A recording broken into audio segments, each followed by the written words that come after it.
তোমার সম্পর্কে আমার খুব ভালো ধারণা, কিন্তু সেই ছেলেটার মুখ থেকে সরাসরি আমি শব্দটা কিন্তু এখন পর্যন্ত উচ্চারণ করি নাই যে আমি আমি তুমি কি আমাকে লাগাতে দিবা, এই এইরকম ওয়ার্ড তোমার মুখ থেকে আমি আশা করি নাই। I am just surprise. কেউ কি কখনো ভেবেছেন আপনার ব্যক্তিগত মুহূর্তগুলো একদিন আপনার বিরুদ্ধে অস্ত্র হয়ে উঠতে পারে? চলুন তাহলে বিস্তারিত আলোচনা করি। জাতীয় নাগরিক পার্টি এনসিপি এর যুগ্ম আহ্বায়ক সারোয়ার তুষারের বিরুদ্ধে কঠিন অভিযোগ তুলেছেন দলটির নীলা ইসরাফিল। তুষার আমার সাথে নেপালে বসে যেসব ভিডিও আমাকে পাঠিয়েছে, যেসব নগ্ন জিনিস আমার কাছে আছে, সেগুলো আমি প্রকাশ করতে বাধ্য হব।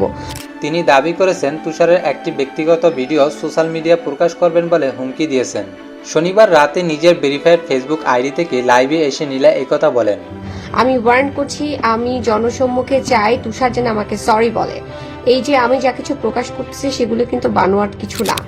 লাইভে তিনি স্পষ্টভাবে জানান, যদি তাকে আন্তরিকভাবে ক্ষমা না চাওয়া হয় বা অনুশোচনা প্রকাশ না করা হয় তাহলে তিনি সেই ভিডিও প্রকাশ করতে বাধ্য হবেন। এর আগে ফেসবুকে এক পোস্টে নীলা অভিযোগ করেন, তিনি ঢাকা মেডিকেল কলেজ হাসপাতালে ভর্তি থাকার সময় তার অনুমতি ছাড়াই ভর্তি ফর্মে স্বামীর নামের স্থানে সারোয়ার তুষারের নাম লেখা হয়েছিল। এই ঘটনাকে তিনি জালিয়াতি ও মানবাধিকার লঙ্ঘন বলে উল্লেখ করেন। নীলা জানান, সেদিন তিনি হাসপাতালে ভর্তি ছিলেন এবং অজ্ঞান অবস্থায় ছিলেন। নিজের পরিচয় বা জীবনের কোনো সিদ্ধান্ত নেওয়ার ক্ষমতা তখন তার ছিল না।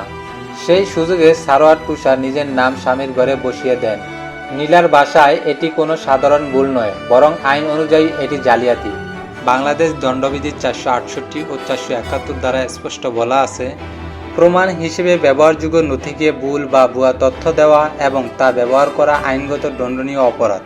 একইভাবে তথ্য ও যোগাযোগ প্রযুক্তির আইনের অনুমতি ছাড়া কারো ব্যক্তিগত তথ্য পরিবর্তন করাও অপরাধের মধ্যে পড়ে।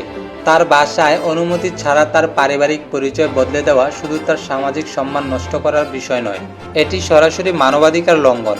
নীলা দাবি করেন, ইউডিএইচআর এর দ্বারা 3, 5, 12 ও 22 অনুযায়ী তার ব্যক্তিগত মর্যাদা, গোপনীয় এবং আইন নিরাপত্তা লঙ্ঘিত হয়েছে। হাসপাতালের নথিতে এই ভুয়া তথ্য ভবিষ্যতে তার বিরুদ্ধে ব্যবহার হতে পারে, যা তার সামাজিক ও আইনগত নিরাপত্তার জন্য বড় হুমকি। তিনি ঘটনাটির তীব্র নিন্দা জানিয়ে দ্রুত তদন্ত দাবি করেন। পাশাপাশি দোষীদের বিরুদ্ধে আইনের সর্বোচ্চ শাস্তি এবং তার প্রকৃত তথ্য পুনরুত্থাপনের আহ্বান জানান। নীলা আরও বলেন, অসুস্থ ও অসহায় থাকা অবস্থা রোগীর সুযোগ নিয়ে যারা এমন কাজ করে তাদের বিরুদ্ধে কঠোর আইন প্রয়োগ করা জরুরি। তার মতে এটি শুধু তার ব্যক্তিগত লড়াই নয়, এটি প্রতিটি মানুষের নিজস্ব পরিচয়, সম্মান ও অধিকারের সুরক্ষার জন্য লড়াই। কারণ আজ যদি আরেকজনের ব্যক্তিগত তথ্য, গোপন মুহূর্ত বা পরিচয় নিয়ে সিনেমিনি খেলা হয়, তাহলে কাল সেটা হতে পারে আপনার সাথেও।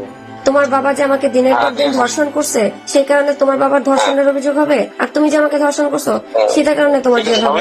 হ্যাঁ, তাই প্রশ্ন হলো, আমরা কি প্রস্তুত আছি নিজেদের অধিকার রক্ষার জন্য? এই ঘটনার বিষয়ে আপনার মতামত কি? কমেন্টে জানাতে ভুলবেন না। আর ভিডিওটি শেয়ার করুন যেন সবাই সচেতন হতে পারে।